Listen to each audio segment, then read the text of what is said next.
இன்றே டவுன்லோட் செய்து உங்கள் ஃபேவரட் ஷோக்களை என்ஜாய் பண்ணுங்க. எனக்கு கல்யாணம் முடிஞ்ச பிறகு உனக்கு ஒரு நல்ல மாப்பிள்ளையா பார்த்து கல்யாணம் பண்ணி கொடுக்க வேண்டியது என்னோட பொறுப்பு.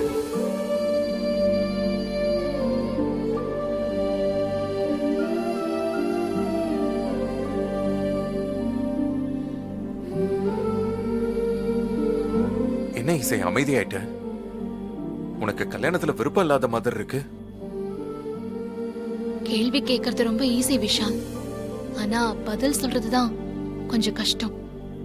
இசை, நீ என்ன சொல்றேன்னு எனக்கு புரியல. சில விஷயங்களை புரியாம கடந்து போறதே நல்லது. இசை, உன்னோட இந்த பதில வச்சு பார்த்தா நீ யாரையாவது லவ் பண்றியா? யார லவ் பண்ற இசை?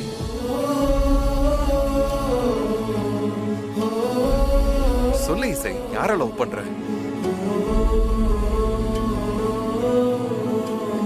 நான் உண்மையை சொல்லவா பொய் சொல்லவா? இசை, நீ என்கிட்ட பொய் சொல்ல மாட்டேன்னு எனக்கு தெரியும் இசை.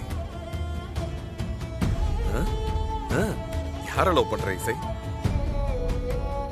சொல்ல விருப்பம் இல்லைன்னா பரவாயில்ல.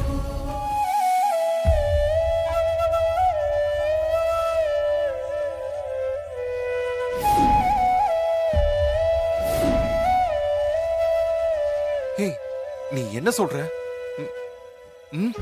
என்ன லவ் பண்றியா? ஆமா விஷால், உங்களதான்.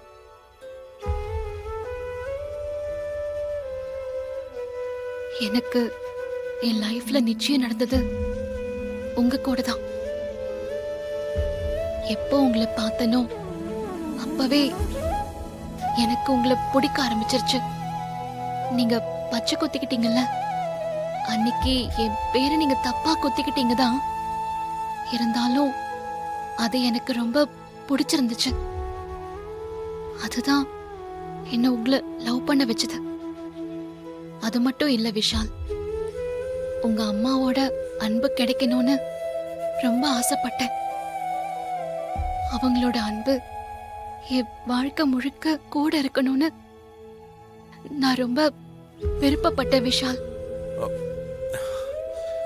இசை, நான் ஏதாவது தப்பா பேசியிருந்தாலோ இல்ல உன்னை காயப்படுத்தி இருந்தாலோ I am very very sorry. நீ என்ன லவ் பண்றதுக்கு நானும் ஒரு காரணம் ஆயிட்டேன். என்ன மன்னிச்சிரு. ஐயோ, நீங்க ஏன் மன்னிப்பு கேக்குறீங்க விஷால்?